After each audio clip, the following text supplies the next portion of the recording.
Archers! Ready at my... Hey, number ones. How are you today? It's good to see you. Just one moment, please. Alright, I'm a little busy now, but I'll be with you in a... Holy moly. I'll be with you in a moment. Just let me take this one last castle, okay? And I'll be with you. Fantastic. See you in a minute. Men, charge!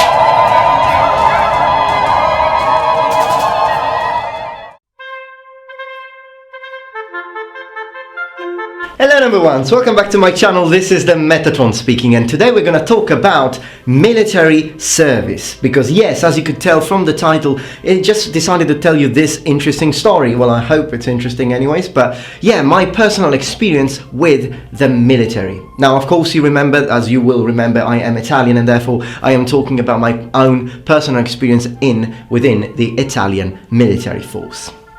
So, first question, why did I choose to be in the military? Well, the answer to that is quite simple. I didn't. Well, you see, when I was born in 1982, and therefore in 2000 I was 18 years old, and at that time the military service was obligatory. It was something you had to do. It was mandatory. So this is what we call in English conscription. Now, for those of you who don't know that term, conscription means just that. It means that you have to go, and once you turn 18 you have to go and serve in the military for your country for 10 months or a year minimum.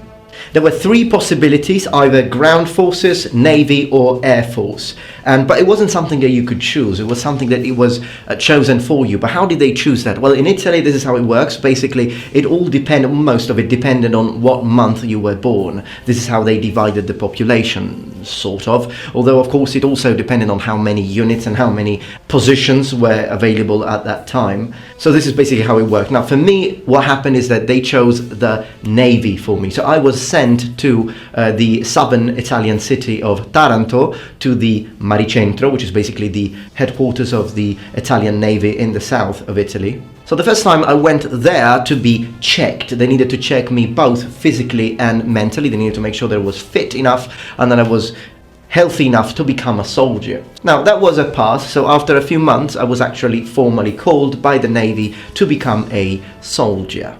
So this is when I went back to the base in Taranto and I actually started living there and I became a soldier. So they issued me with a uniform that you can see in the pictures here, and I have to say that out of everything that has to do with military service, the uniform is probably the only thing I am missing. Because whenever you had a little bit of free time, and we will talk about that, you could go around the city, but you still had to wear your uniform, and it was nice how people would interact with you and they would look at you as a soldier. So that's something that I am still missing. And when your friends, my goodness, when you met your friends in uniform, that was so cool. But to be honest, that was the only thing I liked about the military service. But what else do you do when you are in the military? So this is really the whole point of this video. Just want to share with you what it means to be a soldier in real life, as I don't think that, maybe some of you are militaries, others are ex-military, and others are actual war veterans. I've never been to war, but I was in the military, so I wanted to share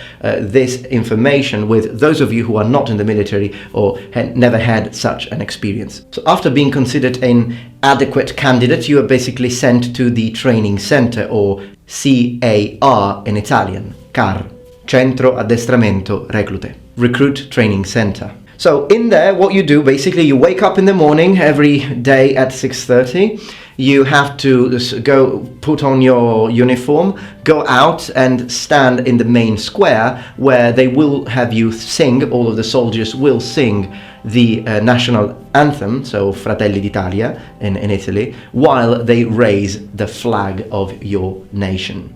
After having done that, basic training begins, so drills and mostly marching. Now marching wasn't too bad. I didn't mind marching. It was actually fun sometimes, and while you march you've got to scream, you've got to keep the pace, okay, with the rest of the unit, and then you also start practicing how to do maneuvers in the inside of a unit. So basically you have to know how to turn, how to change completely direction quickly. You need to start to understand the how to respond to the commands of your commanding officers. So as a soldier, what you do during the training center, it's basically always the same things. You wake up in the morning, you start marching, you clean the barracks, and then sometimes you have special tasks. I have had some of these. For example, sometimes they ask me to guard the gate of the barracks. So you have to basically stand there all night. It's normally a few of you, at least 2 or 3, it depends. And you just stay there, you stand in front, it's called piantone in Italian, and you just stand there in front of the gate for like 7 hours. Well, of course, you talk with your friend and occasionally you take a little break, but most of the times you just have to stay there. You can't move from that position unless something bad happens, like, I don't know, someone attacks. But otherwise, you're just standing there. If something weird happens, you have to report it to your superiors. That was incredibly boring, but it was still an interesting experience to do. Secondly, sometimes they ask you to guard the barracks inside, because you have to understand that the barracks are basically a big complex made of a lot of different buildings. So in all of these buildings you've got different things, of course, but some of these are what in Italian are called camerate, which are basically these sleeping holes.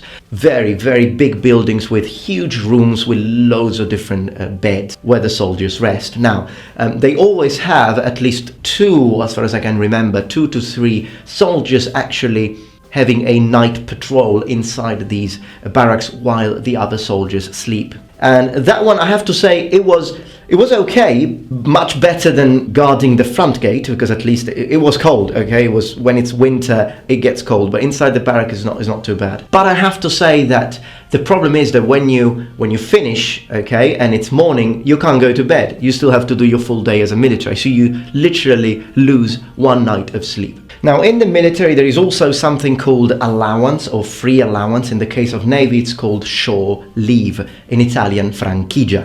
Now, what that is that basically after you have to perform all your duties from the very moment you wake up until, in the Navy, 4:30, Ground Forces is until 6, I think, p.m. But in the Navy, it's until 4:30 p.m. And then you are free. You can go anywhere you want. You still have to wear your uniform, and there are very, very precise rules. For example, even if it's very, very cold, you can never lift your collar. You always have to keep it in place so that they can see your grades.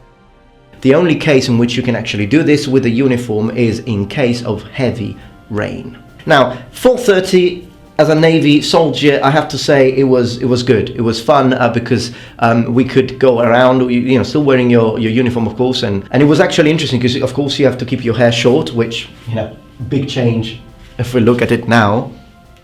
But another thing, you have to shave basically almost every day, because, I mean, some people didn't really shave every day, but when your shore leave or your franchigia came, that before you could leave the barracks, the soldiers at the front gate will actually do this to see if you have shaven properly. If you haven't, you won't be allowed to leave the barracks. Now, another thing is that, so you are free from 4:30 until 10, I think it was. Please consider we're talking about 17 years ago, so it's been a while, but I think it was around 10 or 10:30, by which time you have to be back in the barracks. If you're not back, they will send soldiers or the police to find you, and if you come back but you're a little late, you will be punished.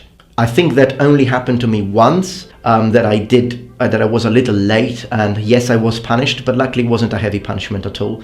I think I just lost the opportunity to have my franchigia, my allowance for a few days, but nothing particularly problematic. Maybe I did a few push-ups too long ago. Now, I still remember my number, because soldiers are not called by their names, they're called by numbers. I was a MSV 892. 892 means 892. I still remember this one. And MSV means Marinaio Servizi Vari. So it's like the most basic form of Navy soldier who can be used to do anything.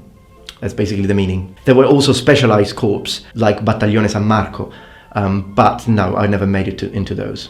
I think you also have had engineers and artillery specialists, but that also depended on the sort of education that you had before joining the military. Now, before my time, people who served in the Navy had to serve for 2 years, but luckily, when I was there, the conscription time had been reduced to 1 year and then to 10 months specifically. You could become a volunteer if you wanted, a yearly volunteer or a 3 years volunteer, which in Italian would be volontario fermo annuale, volontario fermo breve. And I did look into that. I was considering the 1 year volunteer, but no, I actually at the end of the day, I decided not to do it. It would have been better as far as the pay was concerned, because even if it was conscription, you would still be paid. You would earn a certain amount of money every day. This is how it worked. But and if you became a VFA, a volunteer, or a VFB, the pay would have been increased accordingly. But I chose not to, and so basically what happened, I finished the entire training, and after finishing the training, which was around a month, what happened is that the soldiers have to swear a oath to the country, and there is a big ceremony about it. You've got like 800, I think there were 800 of us, and of course my family came to see me, and you all have to march and perform lots of things, and then at the end you scream "Lo giuro," which means I swear, and you take your white navy hat and you throw it in the air, and it's good fun. A lot of people ask me, how did you find it? Well, your name is written on it, so it's easy. Piece of cake. You have to sew it yourself. In fact, you have to sew everything on your uniform by yourself.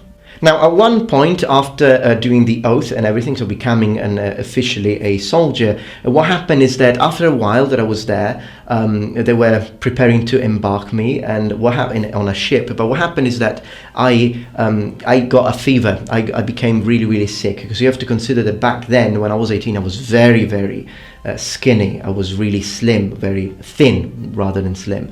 So what that meant is that I barely passed the first exam to enter, which I wouldn't have minded if I hadn't at the time, but I have to say that now I'm pretty happy with the sort of discipline that at least I learned. What happened is that I got this fever, and of course if you have a fever you can't stay and sleep with other 40 people, so they put you inside a military van and they send you there. So I went there and I stayed a couple of days there, and what happened is that I met this captain, or lieutenant maybe he was, but don't remember, and he started talking to me, and we became not really friends, but we talked. At first, when I say not really friends, so you have to understand that when an officer or a superior talks to you and calls you by, not by name but by number, what happens is that, for example, if he says like 892, the way you answer is "Si signore." It's like "Yes sir" type of thing. You never really become that much friends with officers, at least as far as I'm concerned. Anyways, what happens is that he actually asked me, it's like, "You're very thin, you don't look very, very fit." And I'm like, yeah, I know, yeah, you're right. And he asked me, "Do you want to be here? Do you want to be a soldier?" And I said, "No, sir." So when I said this, he actually said, "Well, I can talk to the I think he talked to the general or to someone, and he said, if you want, I can send you home." So at that time, I thought about it. I'm like, well, I've been here for a while, but not that long. I could go home, and so I did. I actually accepted the offer. And he basically sent me home. But the funny thing is that the way he sent me home, so I finished my military service beforehand, but I had already sworn my oath, and once you do that, you cannot be reformed, and you have to be officially released from the military, just like you would at the end. So it was pretty good. Yeah, it was good for me. But I had to give back the uniform, which was a shame. They only let you keep that one if you finish the entirety of the 10 months. Anyway, so this was my experience with the military that I wanted to share with you today. I have to say that it was, at that time, I didn't particularly like it, but thinking about it now, I think it's a nice experience to have.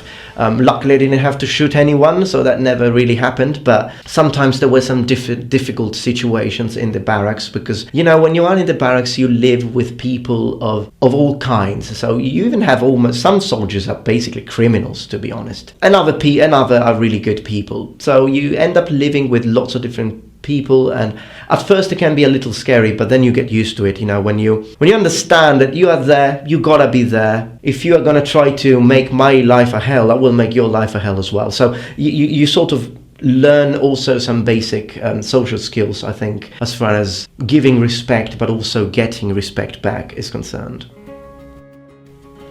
Alright then, I hope that you enjoyed this unusual video, but I just wanted to share this experience that I've had with you. If you have any questions about military service, conscription, the Navy, the food, for example. Oh, the food was terrible. My goodness, the food was... I forgot to talk about that. The food was disgusting, I have to say. I'm sorry to say, but yeah, that was a big problem in the Navy. Anyways, I hope you enjoyed this video. If you did, please remember thumbs up and subscribe to my channel for more content from the Metatron. I will see you tomorrow for my next daily upload. And remember, the Metatron has spread his wings. Goodbye. 892. Ooh. Yes, sir. Are you making a video? No, sir. Are you sure? I wouldn't dare, sir.